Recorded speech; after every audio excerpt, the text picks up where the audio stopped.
أعوذ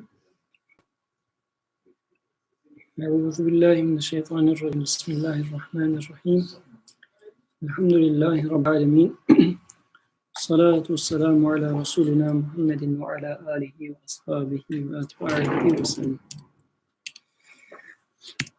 Okay, so we have been going through the story of Noah and the flood from Surah Hud, chapter 11 from Quran, verses 30 to 40 so far.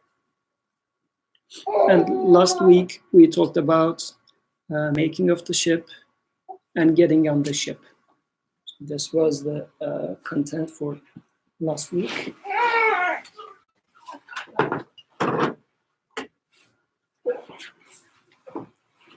I remember that trick.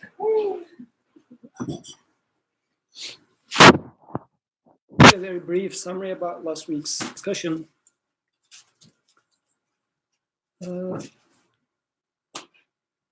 So Noah was suggested to build up a ship with revelation and under the guidance or the watching of the Creator. And so we were trying to realize how this applies to our life. So we were giving the example of this gentleman over there. He's just starting to college. So we said that graduation is just 4 or 5 years away, and things seem to be okay for him right now. But after the graduation, life is going to become stormy. And shall he make preparations from now to what is sooner or later likely to happen? This was just one simple example of what flood and expected flood looks like, and the recommendation of the Creator to start building up your ship right now. Before the flood comes, you start building up your ship. So without waiting for 2, 3, 4 years into graduation, you just start doing it immediately. And how am I going to make this ship? So the Creator in the verse was saying that we are going to teach you, or with our knowledge, how we show it to you, to make the ship. And I guess in practical life, this is going to be making use of the revelation in this life. How am I going to live this life? How am I going to become ready for after graduation? Is it simply getting the best diploma, best degree? Is this going to make me ready for after graduation? Or is it going to be something more than that? So then the verses started mentioning the water started to gush forth. Now the flood is coming. So graduation happens, you get into real life, and from everywhere, waves as huge as mountains are coming to you. Problems such as finding a job, finding a spouse, loneliness now starts kicking in. When you were in college, you are in the dorm, like close friend circles, but you graduated, you went to either somewhere right in the middle of the country, which you don't see many people other than job, and during the job you simply work, so there's no social life, no nothing, and you're just trying to pay your loans. So such real life now kicks in. And then you buy a car for which you are just getting this loan for maybe 5 years. So for the next 5 years, you will pay for the car, for another 2, 3 years, maybe more for your loans. Then marriage, well, where am I going to find the ideal spouse? All these are just growing and growing. And then there's no way to escape from them anyways, because you found yourself in those loans anyways once you entered, and they were inevitable. You need to go to work, so you need a car, inevitable. So all these things are as if huge mountain-like waves, and they're coming towards you. Where am I supposed to escape? Because even if I stay still, they come towards me. So it's inevitable. So, yeah, and in this condition, the Creator was telling to Noah that to the ship that you built so far, now put two genders of everything, and your uh, people from your family, and also the believers. And what was this meaning to? He said that things from the creation is going to help me in getting assurance about that this ship is going to go properly. We talked about this in depth, so I don't want to get into this for the sake of discussing further verses. And also we talked about what is it that you put into the ship from your family and from other believers. What is my family? While we were discussing this, we said that there is a part as a human, although I am a single human, but there are parts of me, like different aspects of me, different traits, different characters. Some of them, some of my characters are aware of its maker, its source. For example, just for the sake of example, I might be aware that when it comes to speech, I am being made speak in a way that's proper. For instance, it happens in my personal life. During some discussions, let's say, I feel like I'm able to express myself pretty well. And in certain other places, I realize that I'm not able to even utter a word, or even I just uh, speak nonsensical, which makes me realize that, okay, the speech is being given to me. There must be someone who makes me speak in the occasions that I can speak. And in the others, if he doesn't help me with that, I cannot speak a word. But there might be other aspects of my life which I say that no, it's all me.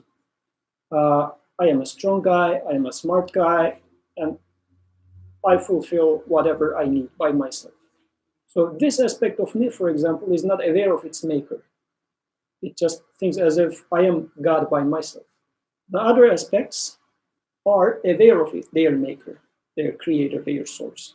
So in this sense, part of me is from my family, which I consider, which I identify as myself, can be taken into the ship, but some other aspects of me, still I identify myself as a strong man, but it shouldn't be taken into the ship because it's not going to take me anywhere. It's a lie.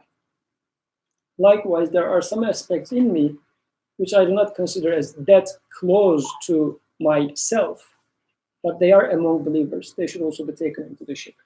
This was how we said. Now, now we are coming to verse number 42. This week's discussion starts from here. We briefly talked about this last time. Let's pick it up from there. So, وهي تجري بهم في موج كالجبال ونادى نوح ابنه وكان في معزل يا بني اركب معنا ولا تكن مع الكافرين. And it moved on. The ship is now moving on with them into waves that were like mountains. At that moment, Noah cried out to a son of his who had kept himself aloof from others. O my dear son, embark with us and remain not with those who deny the truth.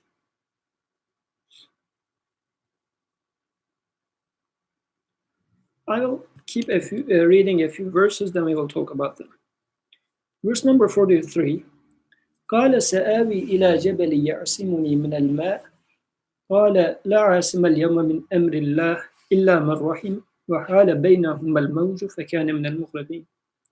But the son answered, I shall betake myself to a mountain that will protect me from the waters. I shall seek refuge to a mountain from a mountain that will protect me from the waters. Noah said, today there is no protection for anyone from God's judgment, save for those who have earned his mercy. And a wave rose up between them, and the son was among those who were drowned. Okay, let's talk about these two verses. It's apparently a tragic story going on in here. There is a son, and although he is invited to the ship, he is not coming to the ship. And he is reasoning. He is saying that uh, I'm going to take refuge at a mountain, and it's going to save me from flood. So let's start asking from there. Who is the sun in my personal experience? What is the sun? What is the mountain that I am trying to seek refuge in? And why is it that, just a few questions that comes to mind. Why is it that mountain cannot save me from flood? Because Noah says, today there is no protection for anyone from God's judgment. Any ideas? Let's start maybe from the first question. What do you think about sun? What can be sun in our personal experience, personal lives? You mean something in our personal life that we try to hold on to but escapes us? So I want to take into the ship, but it doesn't get into the ship. The ship was something that's going to sail me through, let's say, post-graduation problems, let's put it this way, or any problem in life. But since in our context, the relevant one would be post-graduation, life is going to be wavy, and I want to go through it. And I want to invite some aspect of me, a son, into the ship, but it doesn't come. What does this sun signify?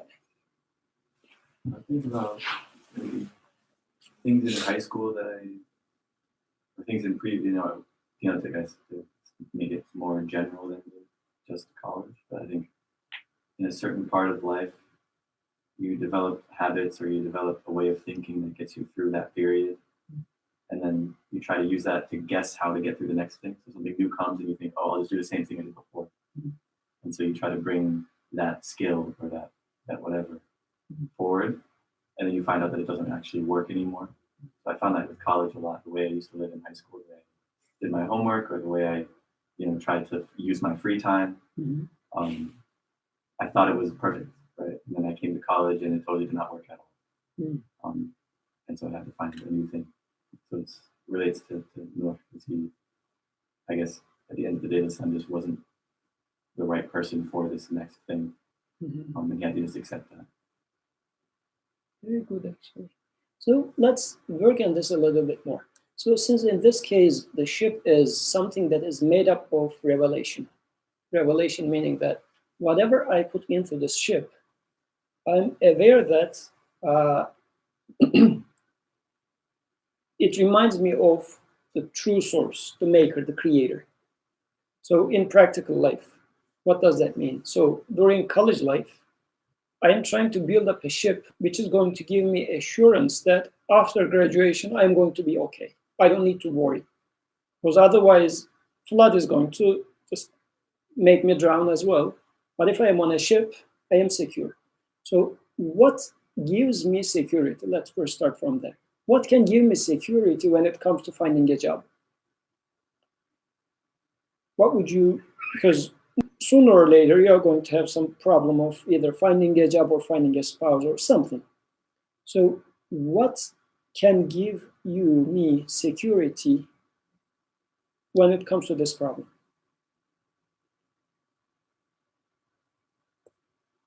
Last time we were talking about for how many years you have been provided with all the sustenance, all the food, all the oxygen, everything that you have right now, right? So finding the next thing, and you are not sure if you will be able to find it. So how, based on what you have already been given, can you make use of these, the already given ones, to get assurance that I am already being provided, somebody has already taken care of me so far? So for the next one, it's not me who is going to win it with my own muscle power. It has been given to me. For example, I haven't worked so far in my life for getting oxygen. Have you ever worked to get oxygen? It just comes, right? I'm not worried about this very basic, most fundamental need of me so far at my life. I have never worried about it. It has always been given to me. So let me take this to the ship now, because it's a very strong argument for me to say that there is somebody who is watching over me constantly. Look, he kept giving me oxygen so far, right? So I can put this to the ship. But there must, and this assurance, this is going to give me the security for next thing that is to come. So what is it, now coming to your point, what is it in my life which I think is good to take into the ship, but it doesn't want to come into the ship. It's not accepting it yet.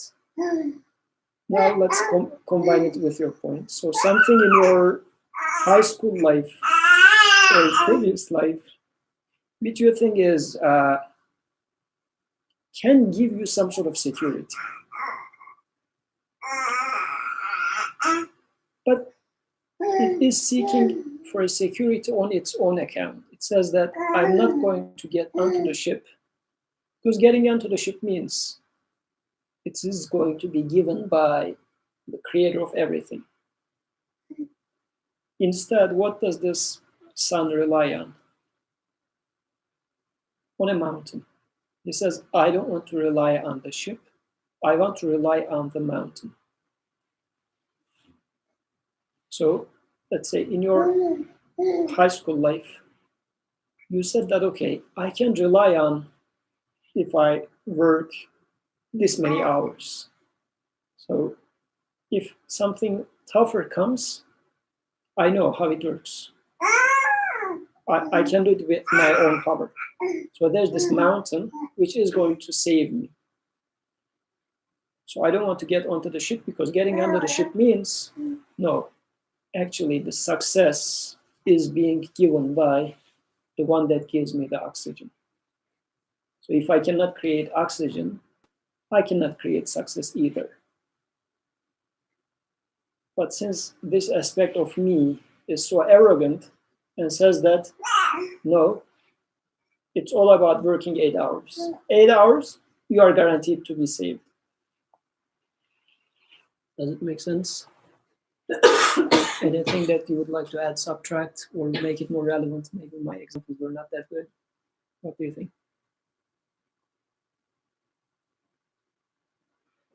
So I will try to put some like traditional flavor. Okay. So in life, I'm having all these troubles. I'm in the middle of the flood, and prophet tells me, "Oh, Birkan, if you want to be secure of your troubles, make salah, and after the salah, pray and then make dua. This will give you the security." So calling me to something. And I'm looking at it, I'm just taking the son's perspective.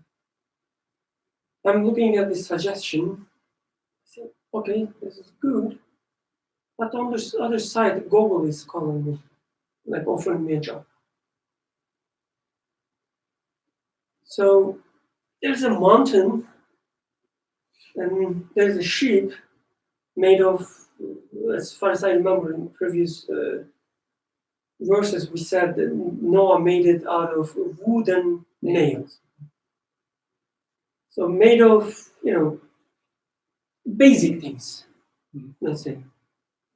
Mountain versus sheep trying to survive in the middle of a flood. So I say, let's go with the Google phone. It will save me. Like it's such a job offer. Save me. $200,000 per year.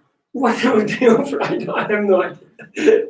I'm not in this class.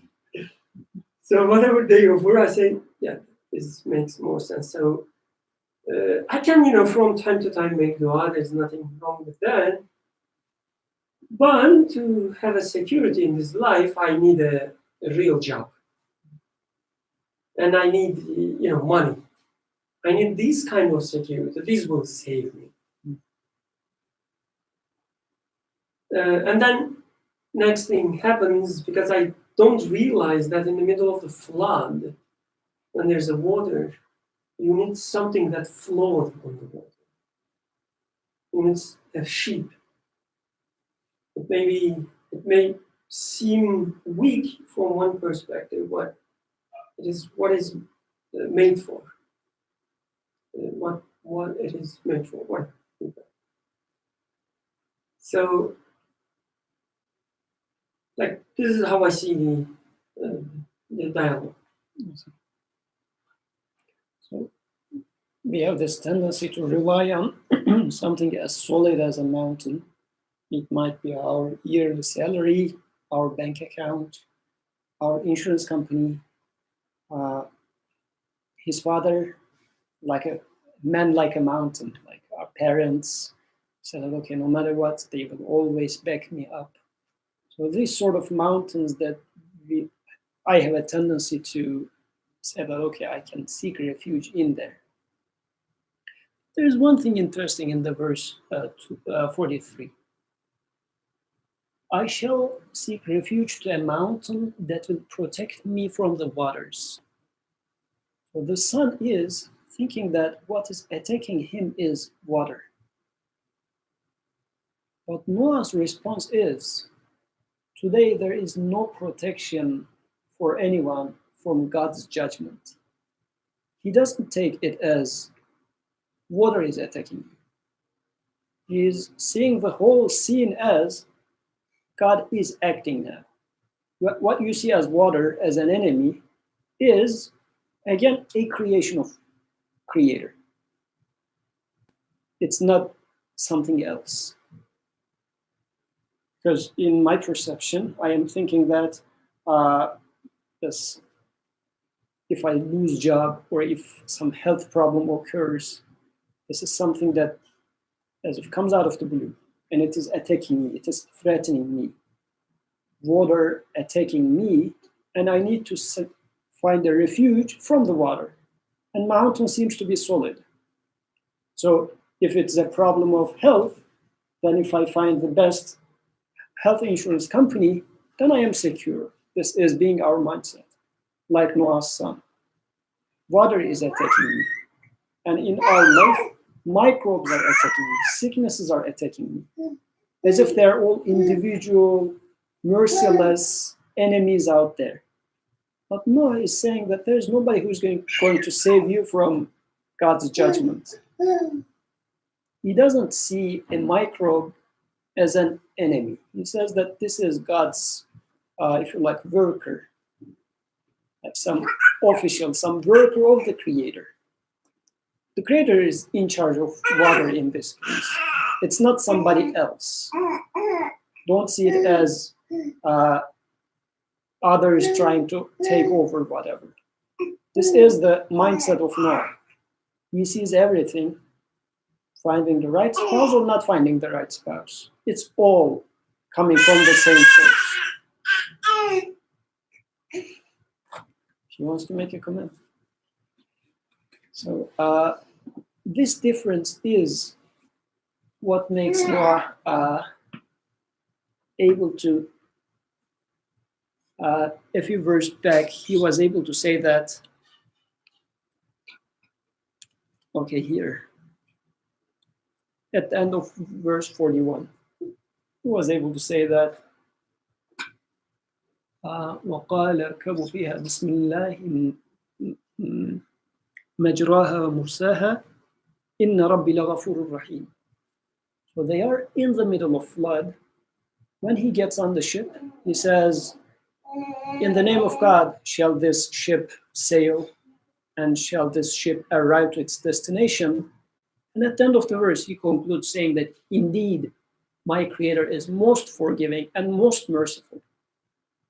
Forgiving and mercy is coming into the picture here.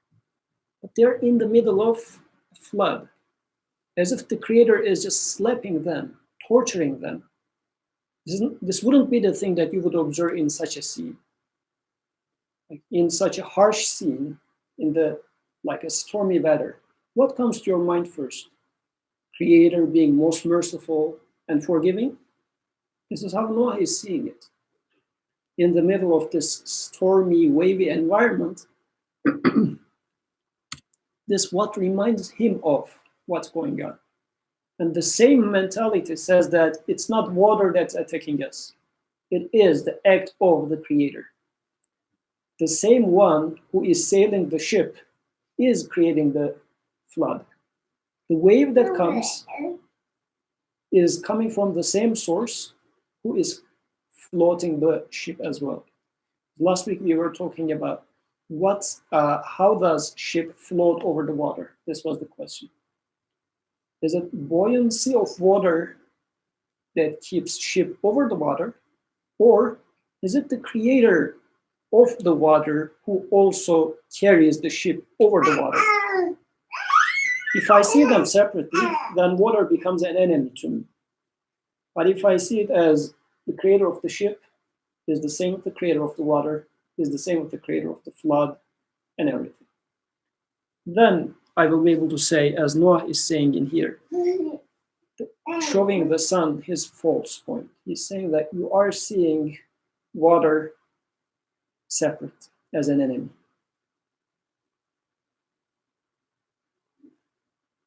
And there was one detail here. This sun is keeping himself separate, away from others. This sun is not a from outside appearance. He's not one of those unbelievers, as if. Because Noah cried out to a son of his son, who had kept himself separate from the others. So as if this son is different than the rest of the people. So in my case, what is it? It doesn't really look like those unbelievers. The side of me which is so much against the idea of Creator. But still, it is what it's convinced with boils down to the same thing. This is what Noah is reminding here. So, because it looks like relying on Google doesn't really mean that I don't accept God. No, still I believe that there's a God, but it's better to have, it's not bad to have a job with good salary that I can seek refuge in. It's always good to have a house, owning a house, because even if you lose your job, you have somewhere to just put your head under some roof. Let's say I have such an idea. It doesn't seem like I am claiming there is no God. It's not a outright rejection. But in here, Noah is saying there is no middle ground between belief and unbelief. It says, embark with us, come with us to the ship, and remain not with those who deny the truth. Either I completely submit something to my Creator, or it is going to stay under the influence of flood, or it's going to stay with the unbelievers. This is a interesting thing in terms of belief versus unbelief. And is there a middle ground between belief and unbelief? So if I submit something to my Creator versus some neutral area and something that I totally reject, is there something that's neutral really in my life? This is an important reminder because there are many things that I am not aware. I haven't thought about it at all, really. And I think it's okay. For example, when it comes to my prayers, yeah, I am definitely aware that I am praying for the Creator. I am very much aware of it. Let's assume. And there might be something in my life which I am really trying hard to correct in myself, such as I feel like I am too arrogant when it comes to talking about, let's say, being smart. And I feel like in this sense, I am truly going astray. There's something wrong with me in that aspect. But there are a lot of things in between which I never consider. I'm not aware of them. I have never gave a second thought about it. And as if this verse is saying, in here Noah is saying that, yeah, you might be saying that at least I am not rejecting, I am not openly going against God when it comes to, I don't know, eating meal. I love eating food, let's say. But am I making this action of me a believing action? So not rejecting God in a certain aspect doesn't mean accepting God in that aspect.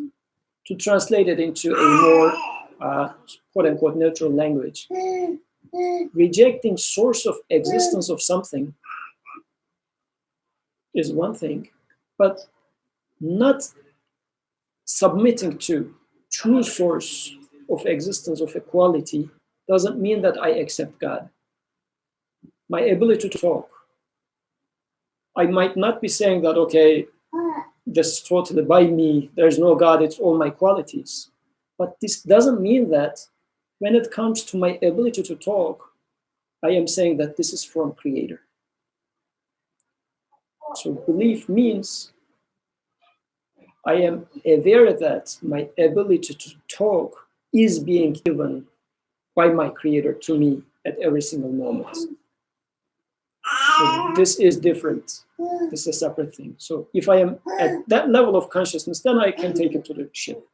Otherwise, it's going, as in this story, it's going to get separated. What's it? A wave, a mountain-like wave will come and take it away. And this is how it happens in our lives. Any comments that you would like to add, please go ahead. So, just going off what you said about how just because you are not denying God does not mean you're submitting to God. And that's what the sun is almost doing. And how I see this in my life is, let's say, just like the sun, I want to climb a mountain, and then everything's going to be okay. I'll be above the water. I can just relax. Like in my life, I just want to hit this next point, and then I can just start cruising, and I can be independent, and I don't have to worry about anything else. Or, always you're just, if I just get this or that happens, and then the rest will be easy, and I can be independent. I don't have to worry about anything anymore. Yeah, you have this kind of thought, and then to get there, maybe you ask God's help. But then once you get there, you think you'll be independent. You don't have to worry and submit to anyone anymore. And I see this is exactly like what the sun is doing. You're just trying to get up to a mountain so you can be independent. When you shouldn't, your goal shouldn't be to try to become independent, but rather to continuously just keep submitting back to God. And that is how you escape the water. So, when you said independent of what? Just your problems or issues where you can just cruise. Like not necessarily thinking you're independent over everything, but just you're not gonna have issues anymore. Like new car, graduate, job, life will be perfect type of thing. And then in reality, you think once I get there, I won't have to ask for anything anymore. I'll just be very content. You think you don't need to rely on God anymore, almost. When in reality, you need to keep relying on God. Because the second you stop, or the second you think you're independent, or that you don't need to keep asking from God, then you're in the flood. And maybe in the wider scale, this might also point to the tendency to say that, like this, God, religion, these sort of things, I just don't want to busy myself with it. Okay, I'm not denying God, neither I am accepting God. I just don't want to busy myself with this stuff. This is another version of maybe the sun. Like, let's first take it as a personality type. So I might be a person who says that, well, I will just focus on my classes. I don't want to either become the party boy or become this MSA kid who keeps praying and doing everything. Let's just make it caricaturize it. I'm just going to be the boy who is just keeps working. Neither this nor that. But it's a mountain. And in this mountain, it seems to be a solid mountain because if you work, you get. And it's going to save me from after graduation problems. So is this really the middle ground that's going to save me? So it looks like I'm not aware of the nature of this flood, the purpose of the flood. Because the flood is going to cleanse the claims of false ownership, meaning that things either belong to an absolute source or they happen by themselves. And it looks like by rejecting to go in the direction of it belongs to an eternal source, it's all the same. No matter if I do partying or if I do studying for classes, whatever, it's ending up in the same class, same location. Okay. Now the flood is ending. Verse 44. Let me say something from with the previous verse. You touched upon it a little bit. Today there is no protection from God's judgment. So God's judgment, like highlighting, save those who have earned mercy. So there's this flood, there's this trouble as we see it. And Quran says it's God's judgment in real life. Yeah.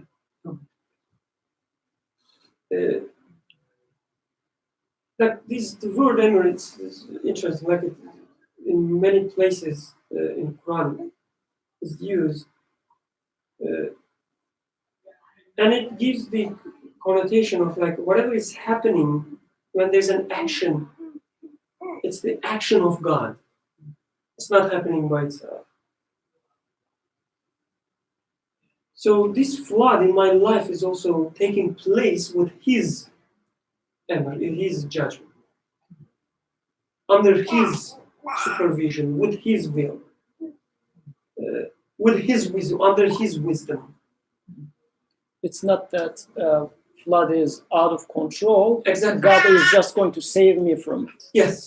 Not like that. Not like that, definitely. Like whatever is happening, every tiny molecule in the flood is under the control of the most merciful one, the most wise one. So when sickness hits me, for instance, I say, I did something bad, or it's a problem in the weather, I don't know. The virus, a microbe, which was not supposed to be there, it's there and affecting me now. Something not supposed to be is there. And I'm sick. But Quran says no, like it's God's judgment. You are sick because you are supposed to be sick in this very moment. You are supposed to be in the middle of the flood. And save those who have earned His mercy.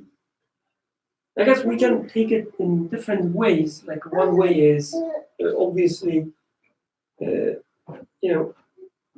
you take it just literally, if you earn His mercy, if He wills, He can save you.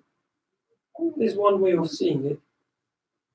But I guess there's also another way of reading it, which is seeing the mercy in the action itself. Like when you are in the middle of the flood, seeing the mercy in there. Saying that this flood, this sickness was sent to clean me. I needed it, hence it is there. And let's give an example for how sickness cleans you. How sickness cleans me, so I guess with me, like there are different aspects. One is when I'm healthy, I just continue living as the son. The God is, may Allah forgive, but the God is irrelevant. Yes, I do not deny the God, but at the same time in my life, like, it's irrelevant. I just continue living. Yeah, you don't need him. Yeah, exactly. But when sickness visits me, I realize that God is not irrelevant at all. Actually, God was not irrelevant at all. Was not irrelevant at all. Actively giving me something I called health, something I highly appreciate, value. He was giving me.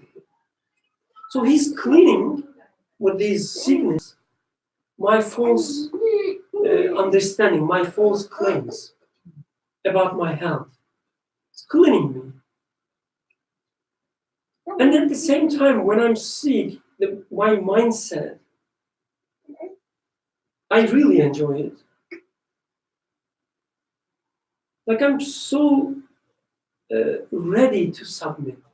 I'm so ready to get rid of everything else in my life and just, be saved with by my Creator. This is how I feel. So it cleans me from different aspects. And if you see it as such, you realize then that giving of sickness to you is out of his mercy. Because Exactly. otherwise, you were just going to ruin yourself. Now he wakes you up from your false, let's say, dreams of Yes. self-sufficientness. And when you see it as a mercy, you are saved From the flood. from the flood. It's not flood anymore. And it's not flood anymore. It's only his judgment. So when you see it as his actions, his judgment, you see the mercy there. So you are saved from flood. Because water, like what is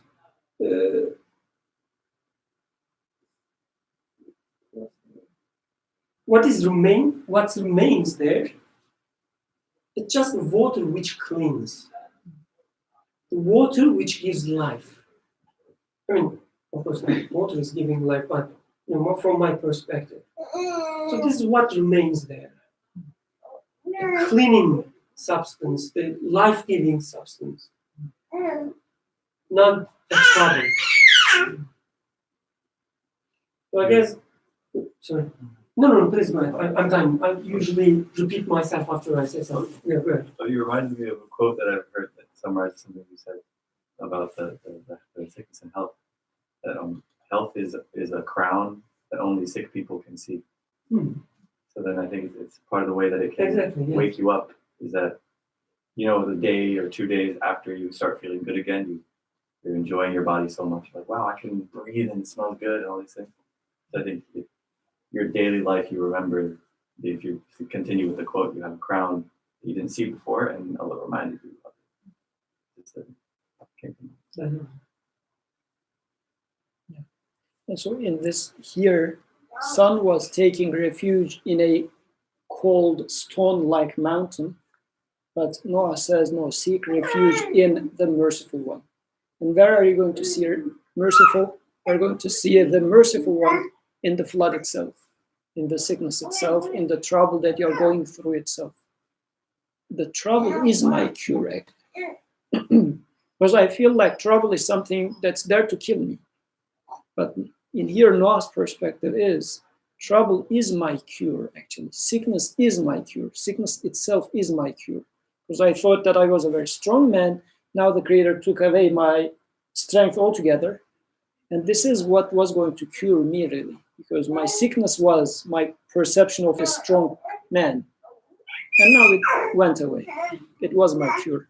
And like regarding in addition to what you said, like the last part of the verse, and the wave rose up between them. So what is separating them is the wave. Because some sees the wave as trouble, Noah sees the same wave as the cure. So the wave is between them. This is what separates them. So wave is the tool to drown one of them, and to sail the other one. Exactly. The same thing.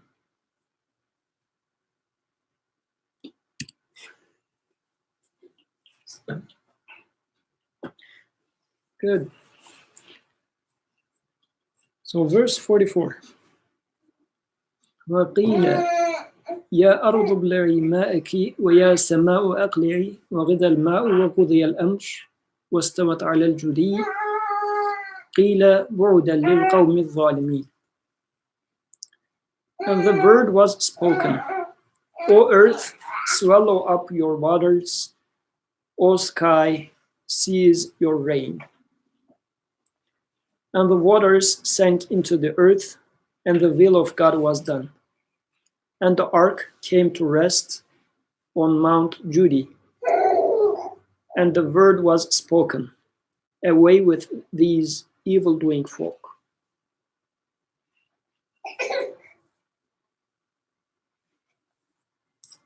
So the language is interesting in here, first of all. So,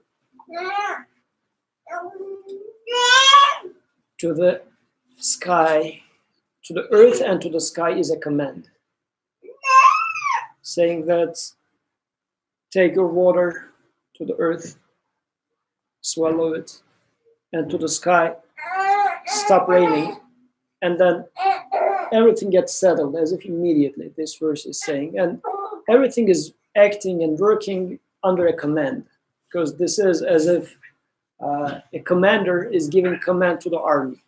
The language is saying that it is told, as if like command is coming from very high, passive voice is being used. So, to earth, swallow the water, to the sky, stop the rain. Everything is done, everything is settled, and then the ship went and sit on top of a mountain. So now it is settled. So how does this come to my life now? The flood is going away. Previously, it looked like from everywhere things were attacking me. From the sky, from the earth. From earth, water was just gushing forth. From sky, more and more water was coming. And with the waves were just coming towards me. But it happens as if once the things were at its climax, everything just settles down very quickly later on. Which makes me question, just a few minutes ago, I was going through all this trouble, and now as if magically, in my personal life, I experienced this. Maybe you have already experienced this in your lives as well. So things just very quickly get into order. Everything is under the command. So it looks like in here, Noah is, by seeing the water as mercy, or seeing the sickness as mercy, not as an enemy, once I get this lesson, things start settling down in my life. Even if I am sick, sickness is not sickness anymore to me because it become the cure. But also practically, this is how I'm experiencing it, or how I experienced so far. Once I realize something, once I realize what I was supposed to understand from sickness or from the trouble dissolves. If I insist not understanding what it is, again, as if out of his mercy, he keeps me afflicted with this trouble, saying that still you didn't get it. So you better get this trouble with you for some longer time, unless you get what this trouble was put in there to teach you. I like taking the life as a training. So sickness is a training tool given to me to learn something about my maker, or to learn something that I wrongfully think about myself. I realize I was wrong, and the sickness or the trouble teaches me what is truth of it. Once the lesson is learned, next scene comes to the life. This is done, and this is how it happens. To the sky, I see as if the command is being given. Okay, stop the rain. To the earth, you swallow the water, and the ship sits on top of a mountain. And everything is settled. What do you think? What is your experiences in life? Do you see it like this? Something that troubled you so much for years maybe, and then within a month or so everything just gets settled very quickly after some sort of a realization kicks in.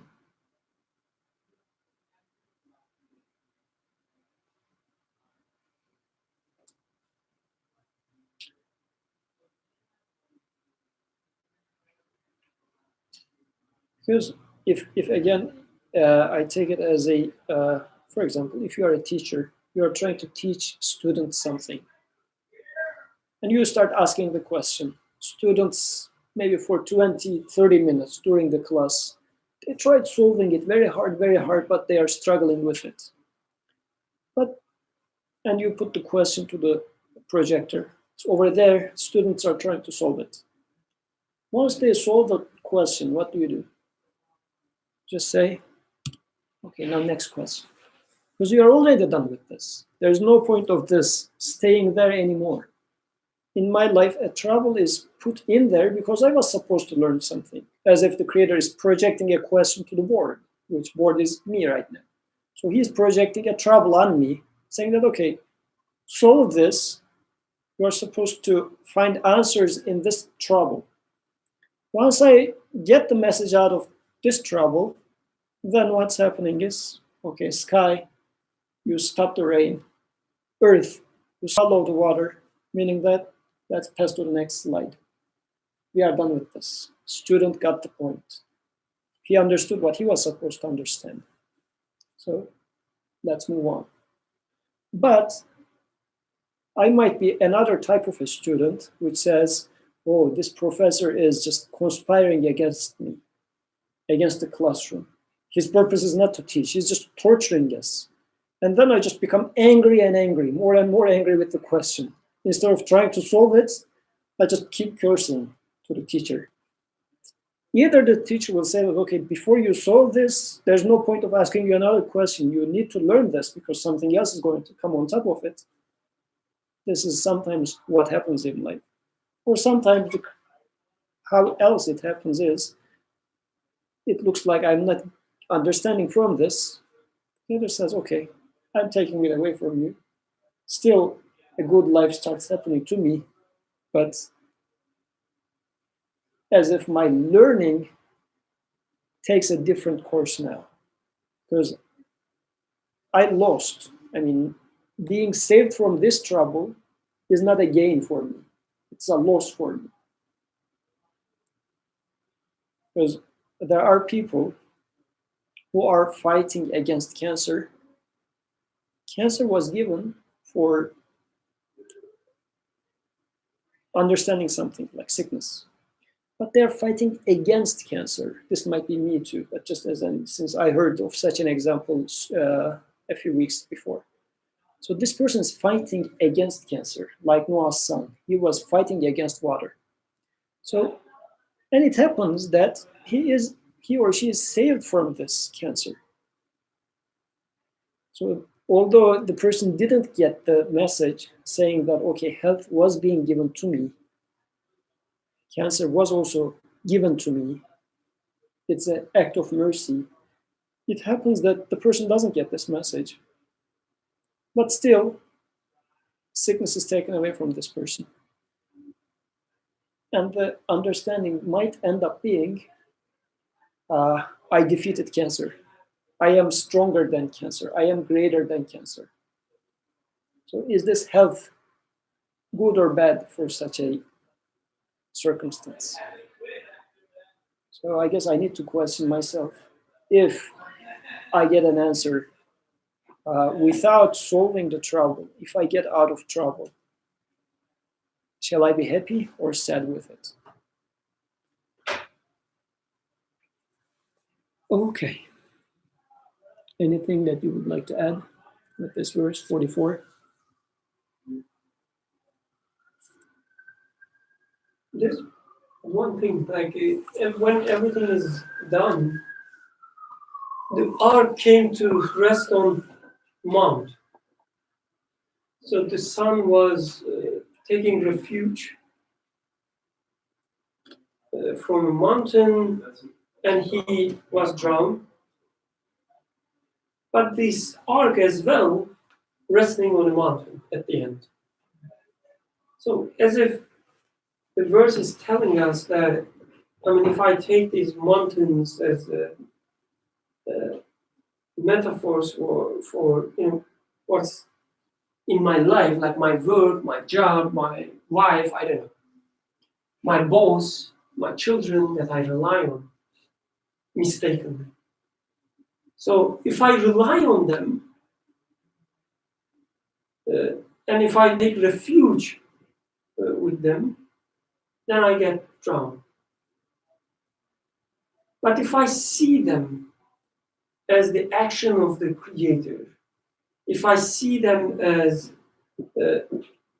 just the mirrors of my Creator's beautiful names, then I can take rest on them. And at the end, when flood's done, when I continue my, with your words, training,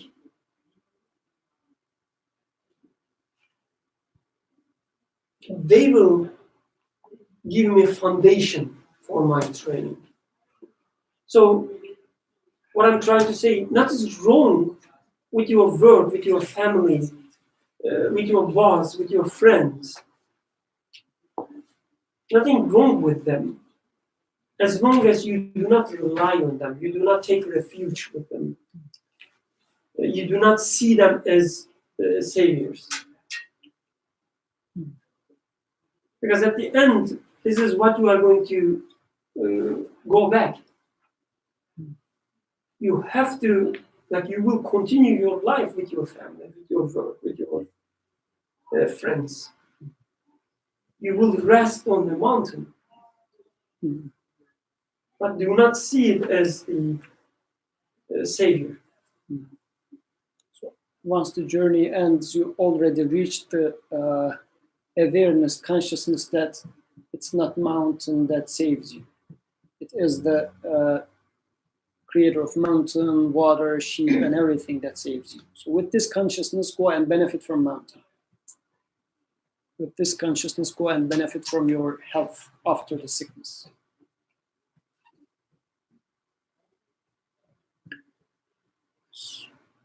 And the last word of this verse is so, and away with this evil-doing folk. So this theme of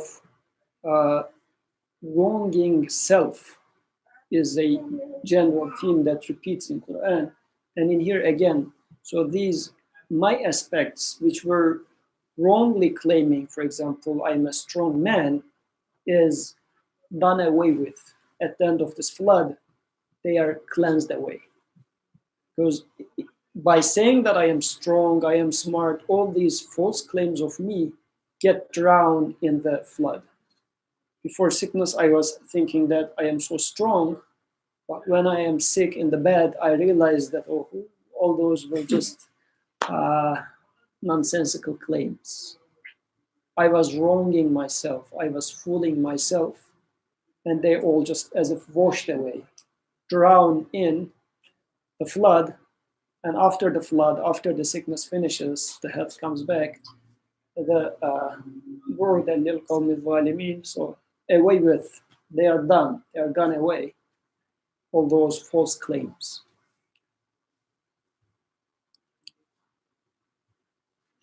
Okay.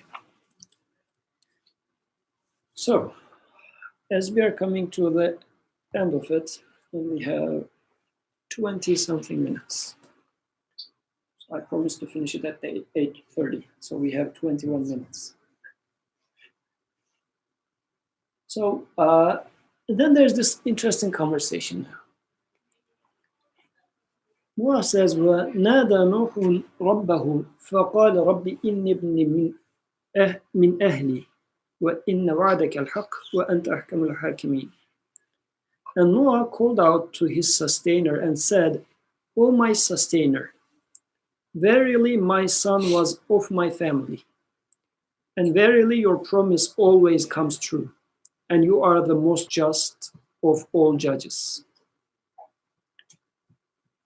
Then the Creator responds, قال يا نوح إنه ليس من أهلك إنه عمل غير صالح فلا تسألني ما ليس لك به علم إني أعوذك أن تكون من الجاهلين. And God answered, O Noah, behold, he was not of your family, for verily he was unrighteous in his conduct. This is one way to translate this. إنه عمل غير صالح. So either this can refer to the son, he was unrighteous in his conduct, or it might also be with the previous verse 45, in which Noah is asking for his son. The Creator says, asking for a son for such a thing is not righteous. So this innahu, the who over there can refer to both. There are different translations of that. But this translator said he was unrighteous in his conduct for the son. And you shall not ask for me anything whereof you cannot have any knowledge. Thus, behold, do I admonish you, lest you become one of those who are unaware. قال رب إني أعوذ بك أن أسألك ما ليس لي به علم وإلا تغفر لي وترحمني أكن من الخاسرين. Then Noah said, O my sustainer, verily I seek refuge with you from ever again asking you of anything whereof I cannot have any knowledge. For unless you grant me forgiveness and bestow your mercy upon me, I shall be among the lost. So there's this interesting conversation about, again, family. The flood is over, but with the verse 45, Noah is still saying, O my sustainer, verily my son was of my family. Because initially the Creator said, take your family, the believers from your family, into the ship. And he even invited his son to the ship. He didn't get on the ship, he was drowned. And now after this, still, again for the third time, family issue is being brought into attention. Noah still says, he was of my family, as if there is some sort of a regret. If I put myself in the story, I feel like there is a drowned son, and as a father, you are sorry for your son. Now you are having this conversation with your Creator saying that, well, he was of my family.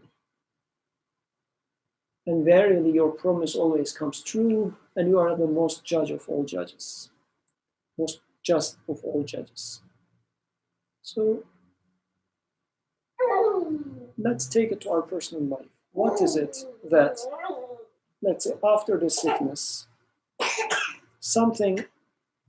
I understood something, I got some message after the sickness, with the sickness or with any sort of trouble, and then things are wiped away. So the wrongdoers are done away with. So what makes me, let's come up with an example if we can, to turn back and say that, well, if only this thing, I still miss the strength of old Yusuf, let's say. I look back to old days, and there is something which didn't submit from those old days, which didn't submit getting onto the ship. And everything is done. Flood is over. Now I am in a happy state. And as if I remember and say that if only this thing that was so dear to me didn't disappear.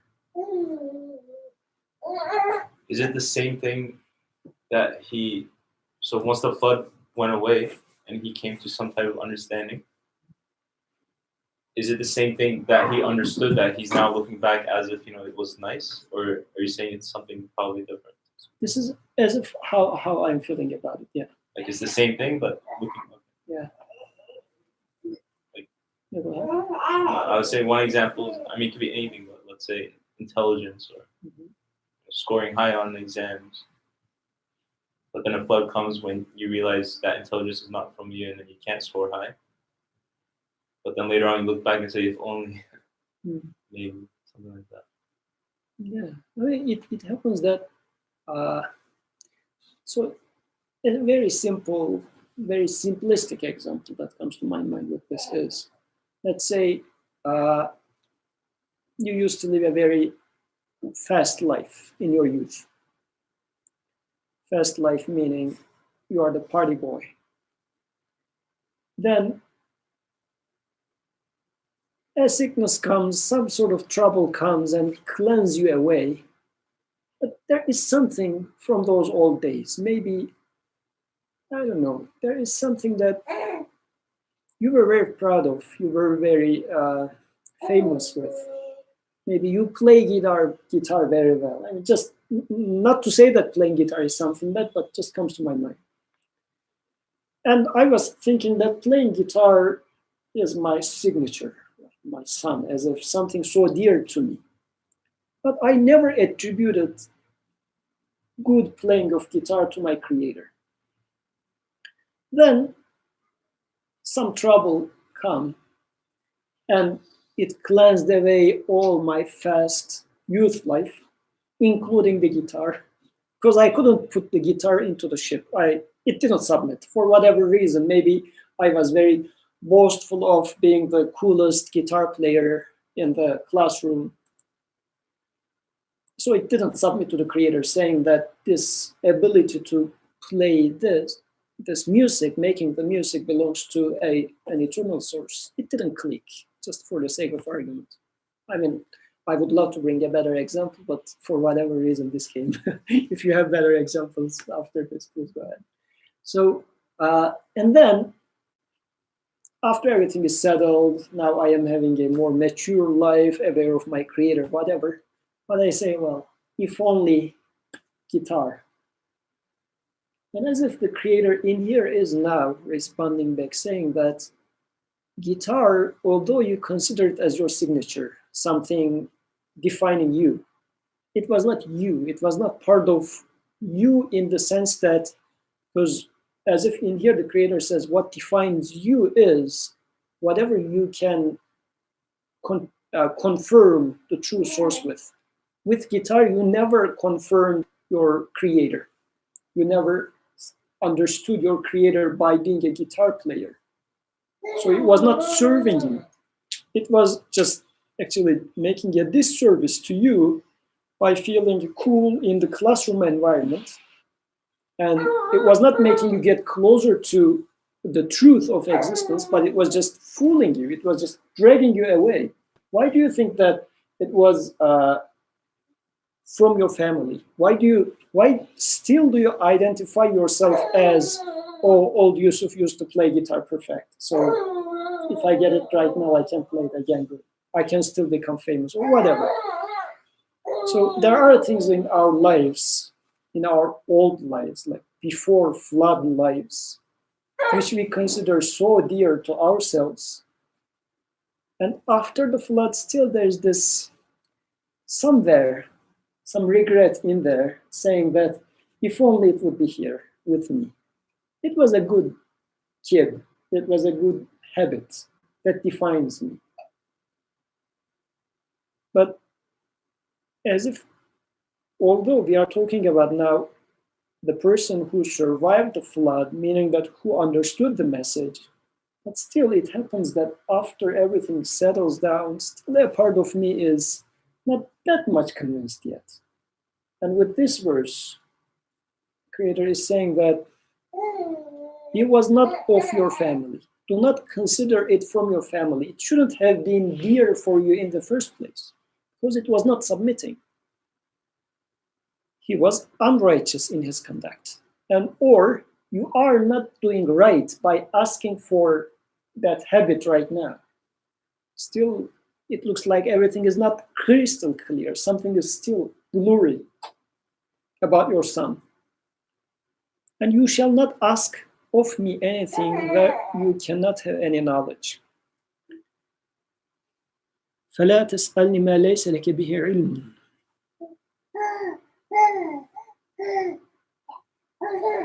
So yeah, I mean, maybe we can find much more. If you have any comments about this part of the verse, don't ask me about things for which you do not have knowledge about. So then the warning comes saying that I'm warning you, don't ask me,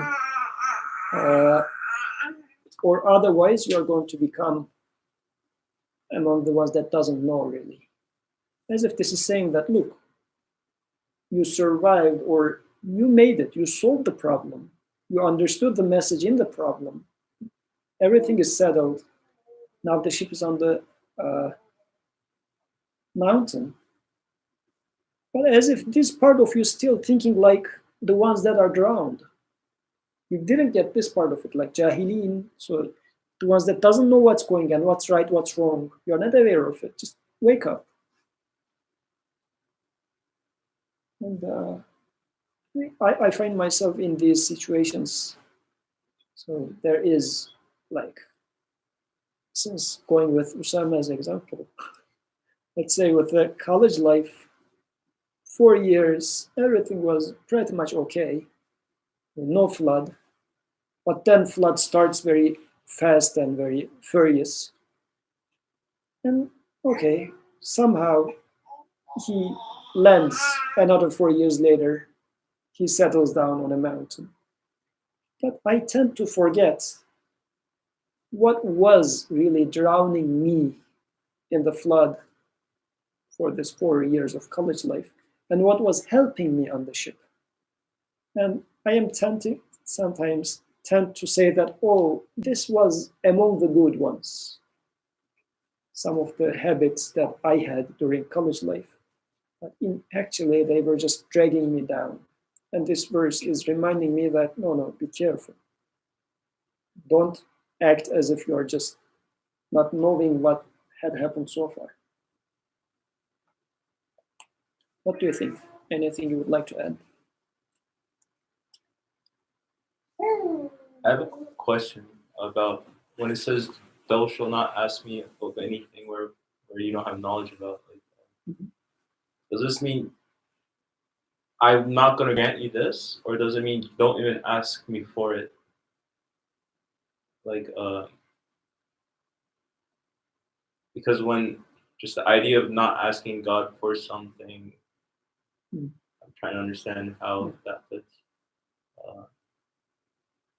Like I say, I guess if I ask for something like that, like make me a powerful person or something, make me extremely rich, is this the type of thing that I shouldn't even ask for?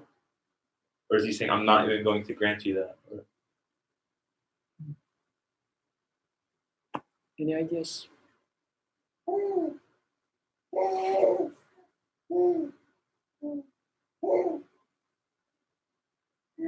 Because I guess what Noah is doing, he is asking for it in the first verse. He's saying, my son was of my family. He's asking for it. And I guess that's also part of the training. And then God is saying, I feel he's saying, well, I'm not sure what the actual word translation for ask there is. Is it like, I won't give it to you, or don't even.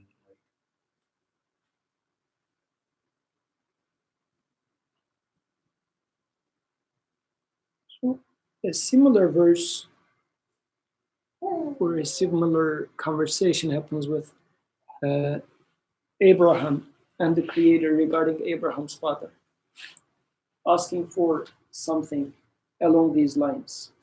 So he is asking for his father. The Creator says you shouldn't ask. So what is it? Because in here, there's also an element of knowledge. Noah thought that it was his son, but the second verse says it was not from your family. And I'm not taking it literally, meaning that, well, actually it was a illegitimate son, or it was your wife's son from previous husband, whatever, like historical speculations, no point of doing that right now. So it was someone that I would consider from my family. Let's say there's blood ties, but the Creator says your understanding of family is not correct. So you are asking for something based on your understanding of family, but this is no good. So does this second part, because the first part of, and still I'm speculating, I don't have a clear answer to your question. Because the first part of verse 46 says, just makes this correction with the reasoning, because what he did was wrong. I mean, he was unrighteous in his conduct, hence the reason that he was not from your family. When he says, do not ask me anything, you cannot have any knowledge. It sounds reasonable. You killed somebody. That's a reasonable thing to like object to. Mm-hmm. You know, but there's a larger understanding that's sort of at play. Mm-hmm. And I don't know. So somehow I'm thinking of that in connection to this, to say that at some point part of acceptance is realizing there's variables beyond our perception, and variables beyond our comprehension, and that when we know we don't have all those variables, that we can have some kind of acceptance, and we don't have to like say no, like no, this is wrong and things aren't okay. It doesn't match or something. So then, although in this translation, verily, vows are translated as verily. Actually, no, wow and inna, wa inna is translated as verily, my son was of my family, and verily. So they translated as, vows are translated as and. Yeah. So if we take it as while, because wow is sometimes translated as while, and then it becomes as you were saying. So it's saying that وَنَادَى نُوحٌ رَبَّهُ فَقَالَ رَبِّ إِنَّ ابْنِي مِنْ أَهْلِي.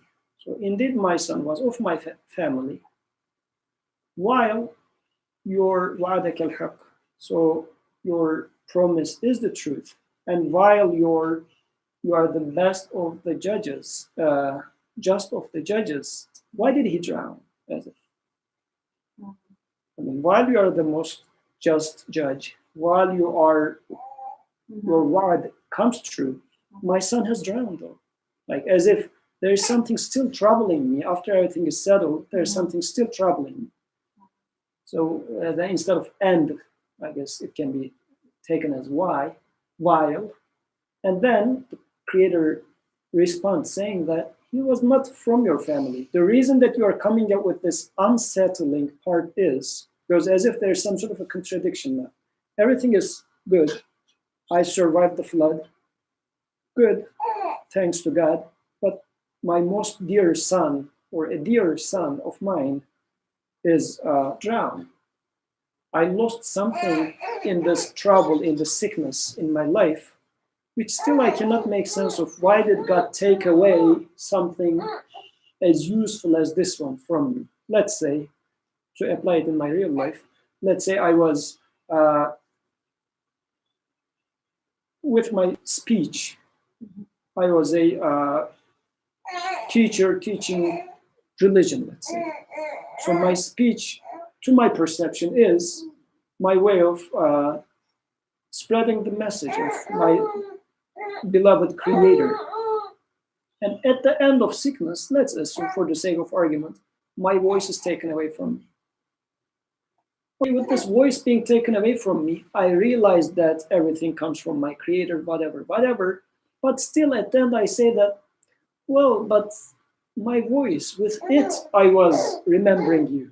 Now you take it away from me, but you are the most just of judges. Still, there seems to be something not very fitting in my perception. Okay, I don't want to blame you, let's put it this way, but still, something is not clicking. Like you question, why did you take my voice away? Like Yeah. you gained a lot from it, but now you're saying, why did you create it this way? Yeah, You're because asking something like that. still for my voice, to me, it feels like it was okay. It was Yeah. not an unbeliever. You enjoyed it and then you took it away and you learned from it, but then you go back and maybe complain about it and say, I do not see the justice in there, maybe, or I do not see his promise coming true in that specific part of the deal. Why did it end up like this? For the rest of it, I'm totally content. I understood so the wrongdoers are gone. Perfect. But why the sun? Why my voice? Still something not clear to me. And the reasoning behind it not being clear to me is my son was of my family. And the creator is correcting this part of it, saying that he was not from your family. This is where you are knowing wrong. So don't ask me about something that which you yourself is responsible for. You are responsible for knowing it wrong. I'm not responsible for not giving it back to you. I mean, it's not that my justice is not fulfilled, and hence your question. Instead, it is lack of your knowledge. So go and check your knowledge before coming and blaming me. As if, don't ask me about things that you do not know, is saying that you are knowing it wrong and challenging me or blaming me or mercy or justice with your false knowledge of what is family, what is not family. It's interesting because I don't know why I'm thinking of this, but like even when people are of different religions, right? It breaks inheritance. If you don't inherit, like, say, you don't inherit across religions. So I don't know this rule. What is it? When people are of different religion, they Within the don't same inherit. family. The fiqh in general, right? And this is from the time of the Prophet, that ended inheritance. So when people became Muslim, they no longer inherited from non-Muslims. And Muslims did not give inheritance. I see. And in that sense, also, this is a good verse in terms of what defines family. So is it blood ties that defines family, or the family is actually defined in terms of belief? And it's both, right? Because the blood ties are very real. But when there's that divergence, right, then it's okay, your wife is not. And I guess this also applies when it comes to the case of Ahlul Bayt, let's say. Salman was from Ahlul Bayt, although he was not Salman al-Farisi. He was not having this blood ties, right? But even when we talk about Ahlul Bayt today, I think this is important too, because there are people who have amazing lineage, but they may not decide to follow the spiritual aspect of that.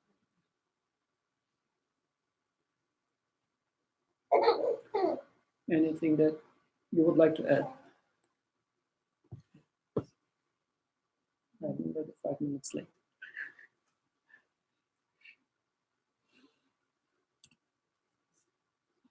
Well, so just, I will quickly read the last verse if you, sorry.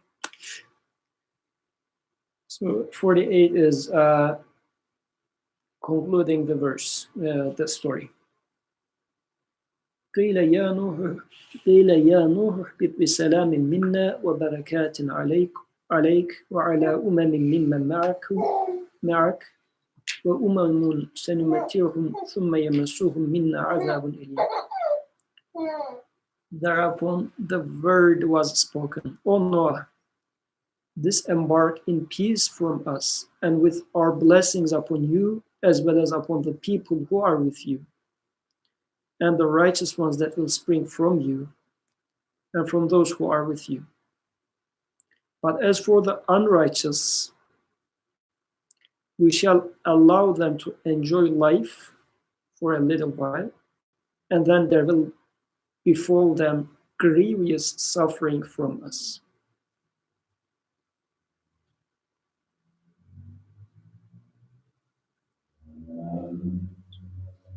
I guess this last part about the family was the last lesson for Noah, because this was still the troubling part. Everything was settled, everything is solved, but this part was not clear. And with the verse 47, it was settled. Noah saw the problem in terms of how defining the family ties in my personal life or with my blood ties, whatever. Then in 48, now the Creator says, now you find the peace. This is, you live with this peace, live in peace with now what you learned as your family, meaning how you define yourself, the good character, as we have been talking. Live with it in peace. But again, at the end of this verse, we shall, but for the unrighteous ones, for the others, still we will let them live life.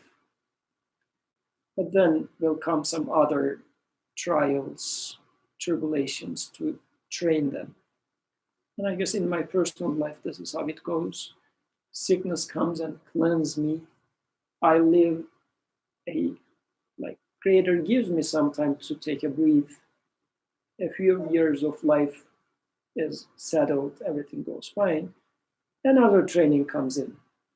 So with the ones that I survived, let's put it this way, from the first flood, I can live in peace. It gives now security to me because these are the things that I truly experienced, learned about my Maker.